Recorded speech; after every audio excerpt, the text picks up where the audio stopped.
Autumn, 1998. Cedar Hollow, Pennsylvania, a town so quiet you could hear the church bells from every front porch. Pine-lined streets, gravel driveways, the kind of place where nobody locked their doors. It was the sort of town where nothing bad ever happened, until it did. On an October afternoon, 8-year-old Ethan Cole walked out of his elementary school and never came home. His backpack was found on the sidewalk half a mile away. His footprints ended in a parking lot. After that, nothing. No witnesses, no blood, no struggle, no sound. Police launched a massive search. K-9 units tracked his scent to the edge of a road, and then the trail simply vanished. The case quickly went cold. 16 years passed. Then in 2014, a forgotten sketchbook filled with drawings by Ethan's own hand surfaced from the back of a dead woman's closet. And one small detail on the very last page reopened everything, revealing a truth no one was prepared for. A truth that flipped the entire story on its head. On this channel, we tell the stories of people who vanished and the moments that brought the truth back into the light. If these stories matter to you, take a second to hit that like button and subscribe. It helps the channel grow more than you know. Now, let's get into today's case. Ethan Cole was 8 years old. He was in 2nd grade at Cedar Hollow Elementary. He had brown, curly hair that never stayed flat, no matter how many times his mother combed it. His 2 front teeth had just fallen out, so when he smiled, and he smiled a lot, there was a gap right in the middle that made him look like a little jack-o'-lantern. He was one of the quieter kids in class, not shy exactly, just still, thoughtful, the kind of child who sat by the window and watched the clouds, while the other kids threw erasers at each other. But put a pencil in Ethan's hand, and he came alive. Ethan loved to draw. It wasn't just a hobby for him. It was his language. Wherever he went, he carried a blue-covered sketchbook, spiral-bound, dog-eared at the corners, smudged with graphite. He drew everything. Trees, birds. His mother standing in the kitchen with a wooden spoon. His sister reading on the porch. Rocket ships, castles, dogs he wished he had. His drawings were warm, full of sunlight, yellow flowers, open windows. His art teacher said he had a gift, an unusual sense of emotion for a child his age. He didn't just draw what things looked like. He drew what they felt like. Ethan's older sister was Rebecca Cole. Everyone called her Becky. She was 16, a junior at Cedar Hollow High. Tall, thin, brown hair always pulled into a ponytail. She was the kind of girl who turned in every assignment early, volunteered at the school library on weekends, and walked her little brother home from school every single day. Becky didn't just love Ethan. She guarded him. She hovered. She fussed over his jacket zipper and checked his lunchbox every morning and quizzed him on spelling words during the walk home. Some might have called it overbearing. But Becky had her reasons. Their father, Robert Cole, had left when Ethan was 3. Just walked out one morning, packed a bag, got in the car, and never came back. No phone call, no letter, no explanation. Becky was 11 when it happened. She remembered standing in the hallway, watching her mother cry at the kitchen table, while little Ethan sat on the floor with a crayon, drawing a picture of a house. He didn't understand what had happened. He was too young. That morning, Becky made a promise to herself. She would never leave Ethan, no matter what. She would be the one person in his world who always stayed. Their mother, Caroline Cole, worked at the pharmacy on Main Street. She left at 7, came home at 6. She was tired all the time, but she tried. She packed lunches with little notes inside. "You're my sunshine. written on napkins in blue ink. She read to them at night. She held it together, even when the seams were coming apart. Then, in 1996, Mark Dunham came into their lives. Mark was the manager at an auto repair shop on Route 9. 36, broad-shouldered, thick black hair, a smile full of teeth. He was the kind of man who shook your hand too hard and remembered your name after meeting you once. Charming, confident. Everyone liked Mark. He met Caroline at a church potluck dinner. 6 months later, they were dating. A year after that, Mark moved into the house on Magnolia Lane. Becky would admit at first, Mark seemed fine, good even. He brought Caroline flowers. He grilled burgers in the backyard on Sundays. He tossed a baseball with Ethan in the front yard. He laughed, he joked, he called Caroline honey, and Ethan champ. But something was off. Becky couldn't name it. It was a feeling, a flicker. The way Mark's smile didn't quite reach his eyes sometimes. The way he looked at Ethan when he thought nobody was watching. A hard look, a measuring look, like he was calculating something. When Ethan made a small mistake, spilled his milk, let a door slam, Mark's jaw would tighten. Just for a second. Then the smile would come back. "It's fine, buddy. No big deal." But that 1 second stayed with Becky. It lodged in her chest like a splinter she couldn't pull out. In the summer of 1998, Becky noticed Ethan changing. He used to run to her when she came home. Now he walked in quietly, went straight to his room, closed the door. If Becky knocked, he'd say, "I'm fine, Becky, just drawing." His drawings changed too. The sunlight was gone. The yellow flowers were gone.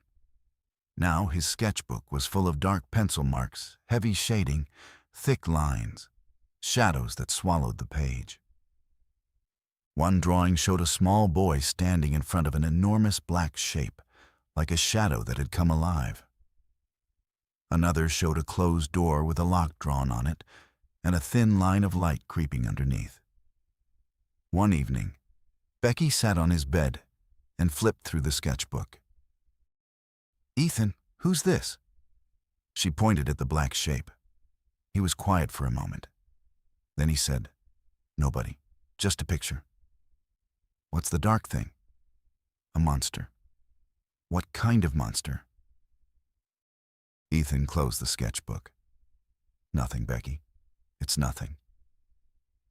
Something twisted in Becky's gut. Something felt wrong, really wrong. Late one night, Becky was walking to the bathroom when she paused outside Ethan's door. She could hear him crying, softly in his sleep, little whimpers, like a puppy left out in the cold. She opened the door and knelt beside his bed, put a hand on his shoulder. "Ethan? Hey, wake up." He jerked awake, eyes wide, wet. "Becky? Bad dream? What did you see?" He didn't answer. He just wrapped his arms around her and held on. Tight, like he was afraid she'd disappear. The next morning at breakfast, Mark ruffled Ethan's hair. "Morning, champ. Sleep good?" Ethan said nothing. He stared at his cereal. Becky watched Mark. Mark smiled. That same smile, all teeth, no warmth. It didn't make sense. It just didn't. Becky tried to tell her mother. "Mom, something's wrong with Ethan. He's so quiet now. He cries in his sleep." Caroline sighed. "Becky, kids go through phases. New school year, new classroom. It takes time to adjust." "But Mom, look at his drawings." "Becky, please. Mark loves him. We're a family now. Everything is fine." Everything was not fine. Becky knew it. She felt it in her bones. But she had no proof. And without proof, she had nothing but a gut feeling that nobody wanted to hear. It was a Wednesday. The sky was overcast but dry. Maple leaves tumbled along the gutters, orange, red, gold.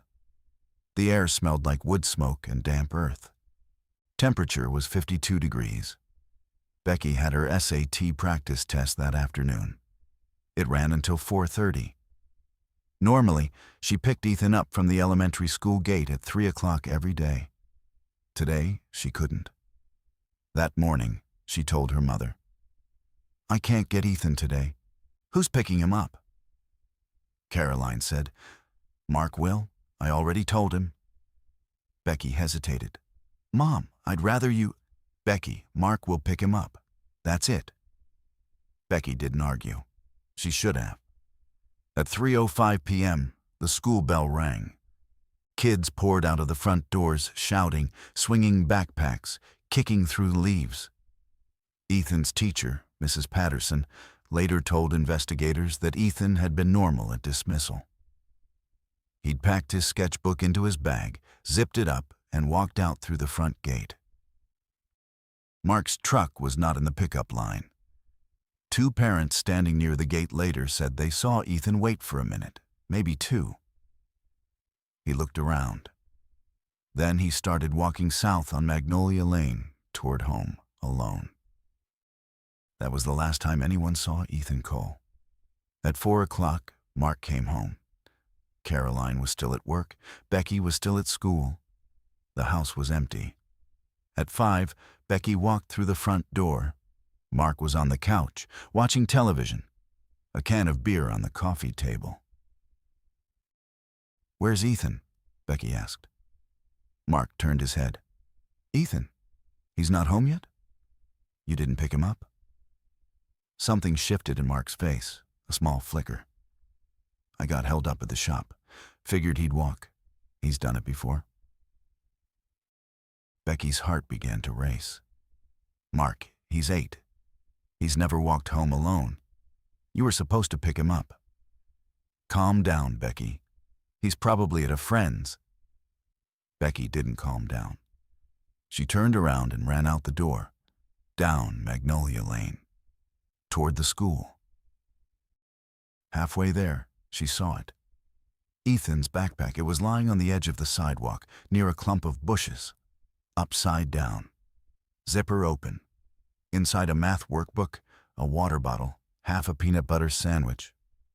But no sketchbook. The blue-covered sketchbook was gone. Becky picked up the backpack and stood there. Leaves swirled around her feet. The sun was sinking behind the trees, turning the sky the color of a bruise. And something cold and heavy settled inside her, like someone had dropped a stone into the center of her chest. She screamed his name. "Ethan." No answer. Just the wind in the trees. At 6, Caroline came home. At 7, the police arrived. Detective Harold Finn was Cedar Hollow's only senior investigator. Late 40s, gray at the temples, deep lines around his eyes.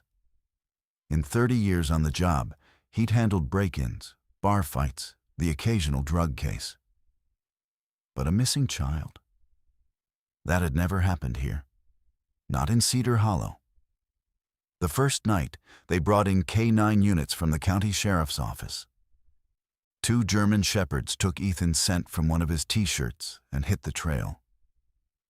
They tracked from where the backpack was found, south along Magnolia Lane, around the bend at Elm Street, through a grassy strip, and into the parking lot at the community park. There the scent ended. Right there, on the asphalt, as if Ethan had stepped off the edge of the earth. The implication was clear: someone had put him in a vehicle. But there were no witnesses. Nobody was at the park that Wednesday afternoon. And there were no security cameras in the lot. This was 1998. In a town like Cedar Hollow, cameras meant the bank and the gas station and nothing else. Forensics examined the backpack. They found Ethan's fingerprints and nothing else. No foreign DNA, no fibers, no blood.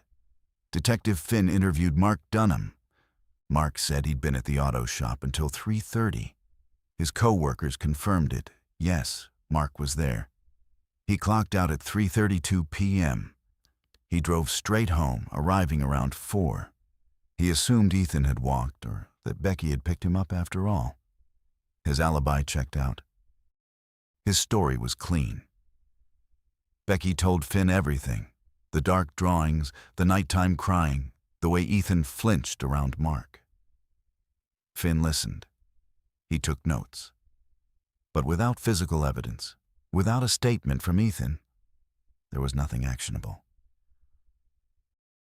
"Do you think Mark had something to do with this?" Finn asked her. "I don't trust him," Becky said. "Ethan was afraid of him." "Did Ethan ever say Mark hurt him?" "No, but his drawings. Where's the sketchbook?" Becky went quiet, because the sketchbook was gone. It wasn't in the backpack. It wasn't at home. It wasn't at school. Wherever Ethan had gone, the sketchbook had gone with him. For 2 weeks, the search continued. Volunteers walked the fields and lines. Divers checked the creek. Officers searched abandoned barns, old wells, drainage culverts. It was the largest operation Cedar Hollow had ever seen. They found nothing, except for one thing. On the 5th day, a volunteer found a torn piece of paper near the creek bed on Hollow Road. White paper, pencil drawing. It was water damaged, but the image was visible: a small house, a large tree in front, and a woman's figure standing in the doorway. It was a torn page from Ethan's sketchbook. But whose house was it? Who was the woman? Why was this page torn out? No answers came. Weeks turned into months. The FBI was notified. Ethan's photo was printed on missing person flyers and posted in every storefront, gas station, and post office within 100 miles. His case was registered with the National Center for Missing and Exploited Children. No leads. The case went cold. Detective Finn said years later, "That was the only case in my career that kept me awake at night." An 8-year-old boy vanished without a trace. I couldn't do a damn thing. It ate me alive. Weeks became months. Months became years. Years became something that no longer had a name, just a dull, endless ache. The first Christmas was the hardest. Caroline bought a gift and put it under the tree. A 64-color Crayola box. The big one. The one Ethan had been asking for since September. It sat there, wrapped in red paper, unopened. Caroline couldn't bring herself to put it away. It stayed under the tree until February. In 1999, Mark and Caroline divorced. After Ethan's disappearance, Mark changed. He drank more, stayed out late, argued with Caroline over nothing and everything. One day he packed his truck and left. Left the house, left Cedar Hollow, left the state. Where he went, nobody knew. Nobody cared enough to find out. Becky graduated high school in 2000. She went to Penn State, close enough to come home every weekend. She'd sit in Ethan's room for hours. Everything was exactly as he'd left it: the bedspread with the rocket ships, the drawings taped to the wall, the little telescope on the windowsill that Becky had given him for his 7th birthday. She'd sit on his bed and breathe in the room and tell herself he was coming back. Some weekends, she cried.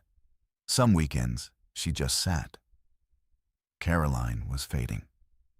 She still went to work, still cooked dinner, still washed the dishes. But there was an emptiness behind her eyes that never went away. She lost weight. She stopped going to church. The doctor said depression, prescribed pills. The pills didn't help. In 2005, Caroline retired from the pharmacy. Her health wouldn't let her continue.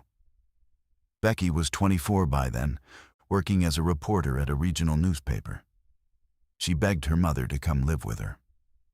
Caroline refused. "I'm not leaving this house, Becky. If Ethan comes back, where will he go?" Becky's eyes burned. "Mom, I'm only 60 miles. Ethan knows this house, this door, this yard. When he comes home, this is where he'll come." Becky didn't argue. On a cold morning in March 2008, Caroline Cole died. Heart failure. She was 56 years old. The doctors called it cardiac arrest. Becky knew what it really was. It was 10 years of grief. 10 years of waking up every morning and walking past an empty bedroom. 10 years of hoping, and the hope slowly hollowing her out until there was nothing left. Caroline hadn't been living since 1998. She'd just been waiting. At the funeral, Becky didn't cry. She sat like stone. One thought circled her mind, over and over, like a record stuck in a groove. I will find him, however long it takes. I will find Ethan. The years slipped by in silence. 2009, 2010, 2011, 2012, 2013. Becky built a career in investigative journalism. She was good at it, digging through records, asking uncomfortable questions, chasing leads that nobody else wanted to chase. And every free moment, every late night, every long weekend, she worked on Ethan's case. She kept a file. She kept a map on her wall. She searched missing persons databases, studied cold case forums, wrote letters to detectives who had long since retired. She never gave up. Not once. Not ever. September 2014. Becky was 32. She worked at an investigative journalism firm in Philadelphia. After Caroline's death, the house on Magnolia Lane hadn't been sold. Becky couldn't do it. She went back once a month to clean, mow the lawn, check the pipes. She kept the electricity on. She kept Ethan's room untouched. That September, she finally did something she'd been avoiding for 6 years. She cleaned out her mother's bedroom closet. Caroline's clothes, old paperwork, photo albums, pill bottles, receipts. Becky pulled it all out and sorted it into boxes. Donate, keep, throw away. Her hands moved mechanically. She tried not to think too much. At the very back of the closet, wedged into the corner behind a stack of shoe boxes, she found a small cardboard box she'd never seen before. It was covered in a thick layer of dust. No label, no marking. She pulled it out. It was light. She opened the lid. Inside was a blue-covered sketchbook. Becky's hands began to shake. She lifted it out. On the cover, in small, crooked handwriting, the kind of handwriting that belonged to an 8-year-old boy, were the words, "Ethan's drawings. Do not open." This was the sketchbook, the one that wasn't in the backpack, the one the police never found, the one that everyone assumed had vanished with Ethan. It was here, in her dead mother's closet. Why? Becky sat down on the edge of the bed, her mother's bed. The room smelled like dust and old perfume and something faintly medicinal. She opened the sketchbook. The first few pages were normal trees, birds, a dog, a rocket ship. Ethan's bright, familiar world. But around the middle, the drawings changed. One page showed a small boy crouching in a corner. A large figure stood over him, one arm raised. The boy's face had no eyes, just an open circle where his mouth should be. Screaming. The next page, a dark room. A small figure lying on the floor. The door closed. A lock drawn on it. Another page, a hand. A large, thick hand, holding a belt. Becky's vision blurred. Her chest cracked open. Ethan couldn't tell anyone. He never said a word. But he drew it. In his language of pencil and paper, he told everyone everything. Mark. Mark had been hurting him. Becky turned the pages, one by one. Each drawing was more disturbing, more specific. In one, the large figure had the letter M written beside it. Then Becky reached the last page. The last page was different from all the others. No dark shadows, no screaming faces, no monsters. Instead, a drawing of a house. Small, neat, with a large oak tree in front and a rocking chair on the porch.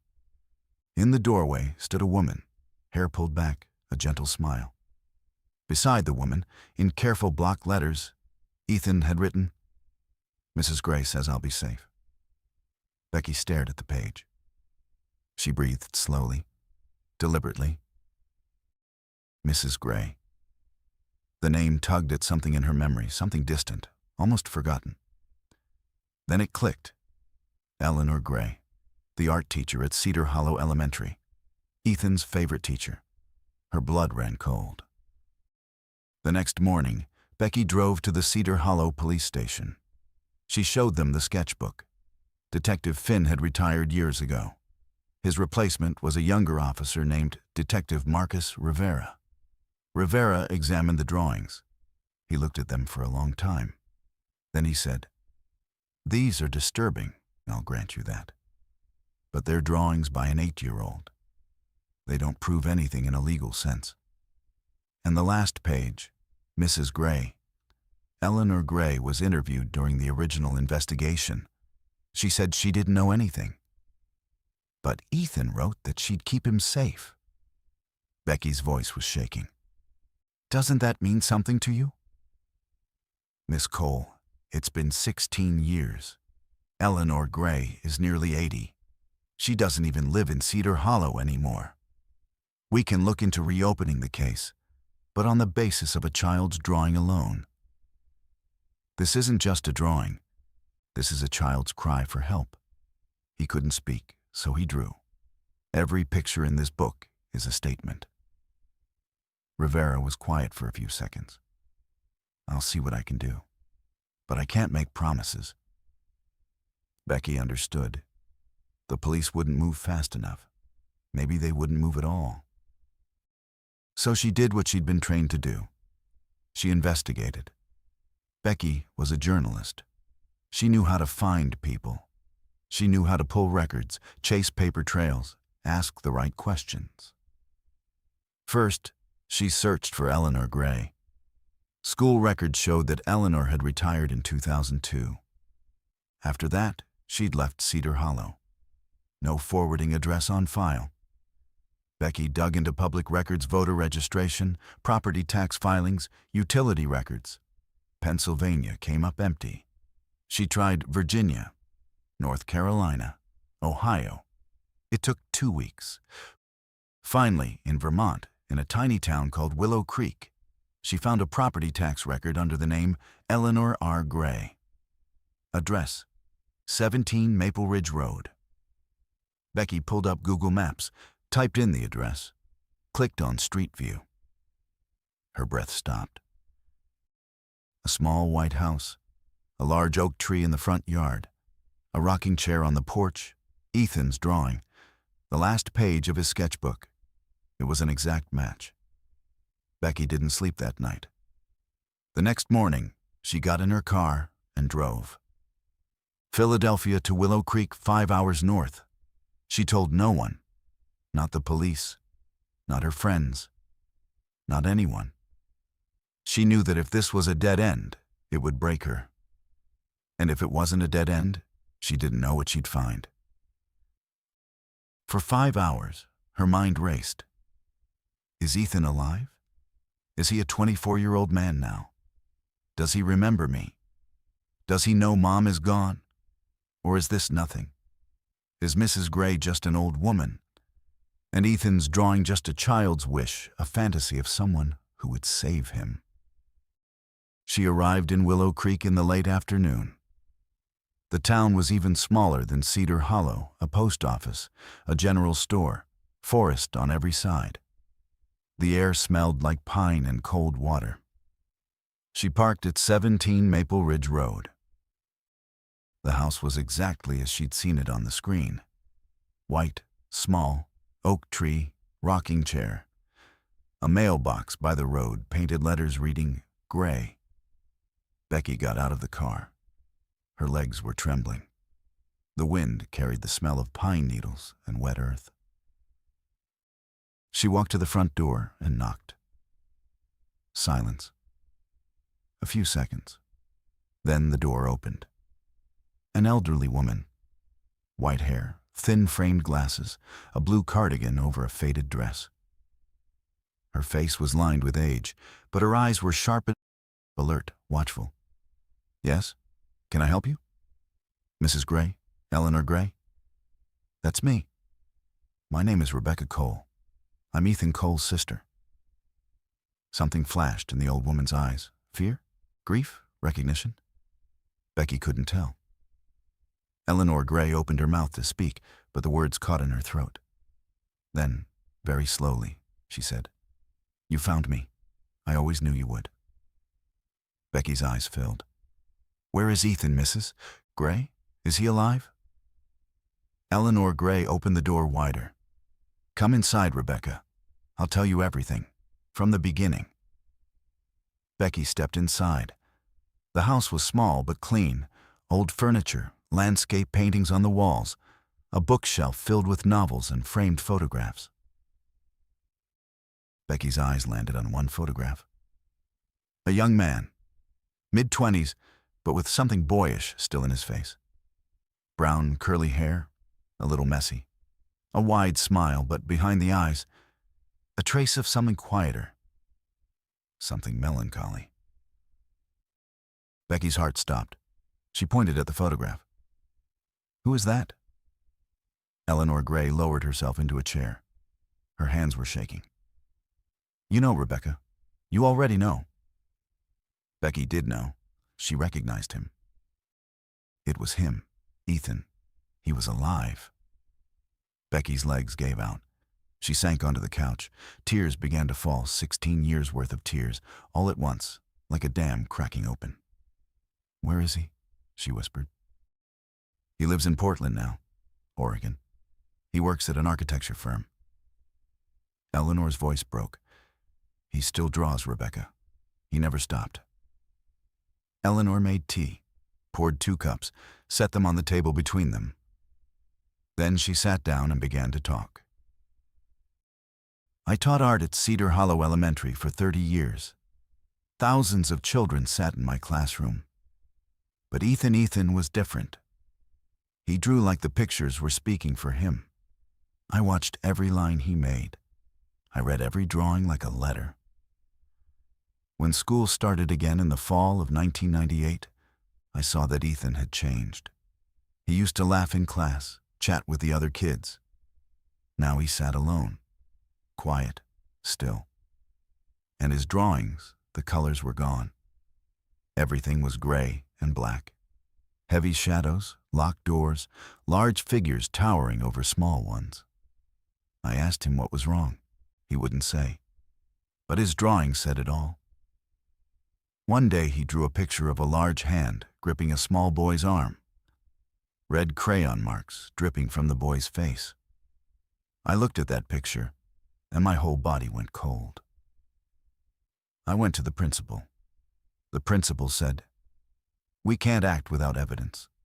Children draw from imagination, Mrs. Gray." I called the County Child Protective Services. They sent a caseworker. The caseworker visited the home, talked to Mark Dunham, talked to Caroline. Mark was well. He was Mark. Charming, calm, smiling. I love that boy like he's my own man. Caroline didn't know anything. She truly didn't. Mark kept his mask on tight when she was around. The caseworker filed a report. No indication of abuse found. Case closed. But I knew. Those drawings weren't imagination.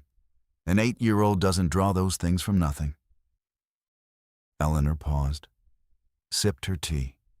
Her hands were trembling. In early October, after school one day, Ethan came to me. The classroom was empty. He stood in front of my desk, didn't say a word, just rolled up his sleeve. Bruises on his arm, finger-shaped. Someone had grabbed him hard, the way you grab something you want to break. I started crying. A 60-year-old woman, 30 years of teaching. I cried in front of a child because the system had failed him. Ethan said, "Mrs. Gray, please don't tell anyone. He'll get mad. It'll get worse." I asked, "Who, Ethan? Who did this?" He said one letter. M. I knew. Mark. Eleanor stopped again. The clock on the wall ticked in the silence.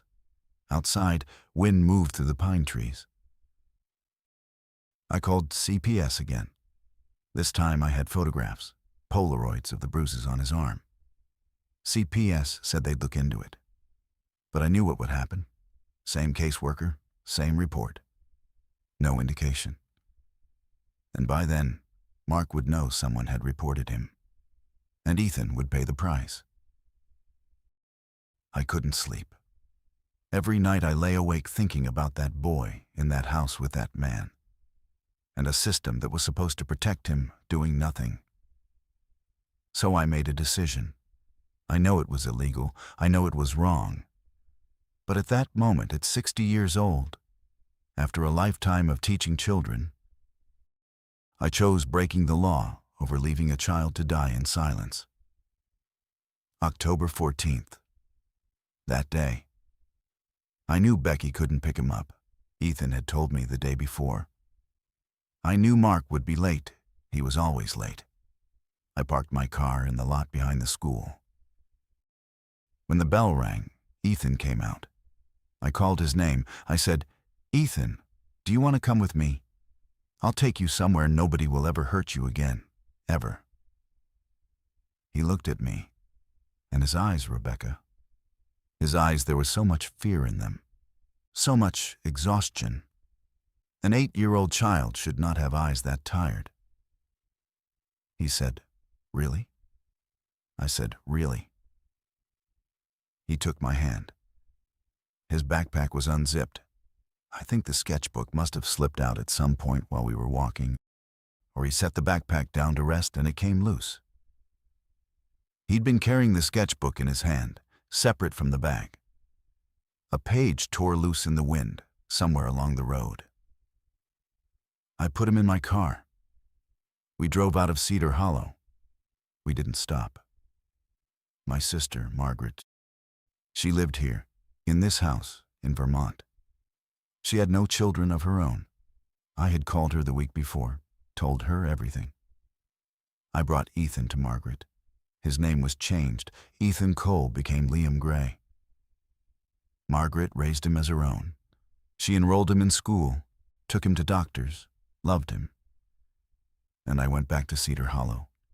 I went back to teaching. I answered the detective's questions. I said I didn't know anything. And I lived with that lie for 16 years. Becky's voice was raw. "But what about us? Mom and me?" We spent 16 years thinking he was dead. Mom died waiting for him.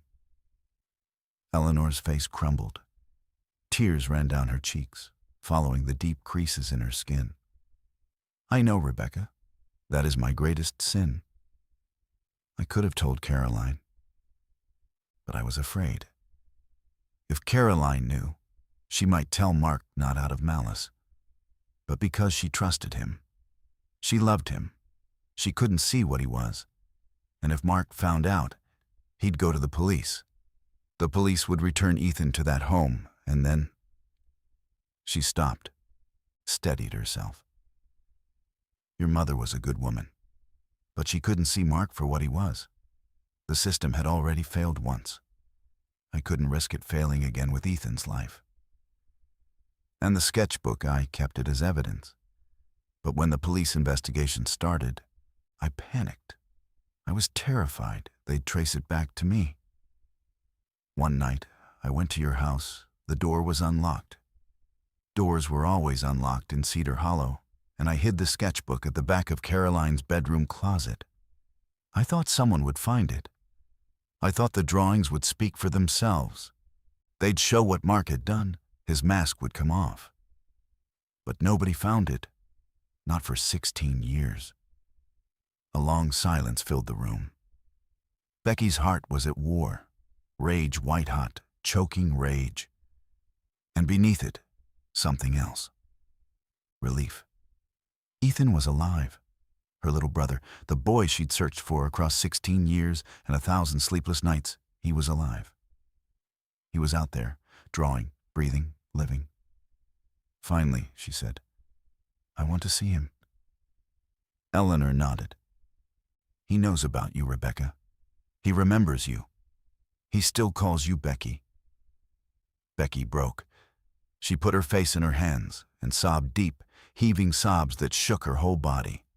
16 years of grief pouring out of her like a river breaking its banks. Becky contacted the police that evening. She gave them everything: the sketchbook, Eleanor's confession, the Polaroid photographs from 1998. Detective Rivera listened this time. The full picture had finally come together. Pennsylvania State Police located Mark Dunham in West Virginia. He was living in a trailer park outside Charleston alone, unemployed, deep in a bottle. They arrested him on a Wednesday morning, the same day of the week Ethan had disappeared. In interrogation, Mark denied everything. I never laid a hand on that kid. But the evidence was a mountain. The sketchbook drawings, Eleanor's photographs, and now, Ethan's own testimony. Ethan, 24-year-old Liam Gray, gave a statement to police. His voice was steady. His hands were not. He told them everything: the beatings, the belt, the locked door, the whispered threats. You tell anyone, and I'll make sure it's worse. He explained why he never spoke. He explained why he only drew. Drawing was the only place I could tell the truth, because pictures don't talk, so I figured nobody could get mad at a picture. That was my logic, 8-year-old logic. Mark Dunham stood trial in 2015. He was convicted on multiple counts of child abuse, sentenced to 7 years. Eleanor Gray was also charged custodial interference. But the jury was sympathetic. Her age, her intent, the system's documented failure, the judge sentenced her to probation. No prison time. Eleanor said afterward, "Even without prison, I've served my sentence. For 16 years, every single night, I've seen Caroline Cole's face. Taking a child from his mother for whatever reason, that's a weight no one should have to carry. And then came the moment Becky had waited 16 years for. November 2014. Portland, Oregon. A coffee shop on Hawthorne Street. Becky walked through the door. Her hands were shaking.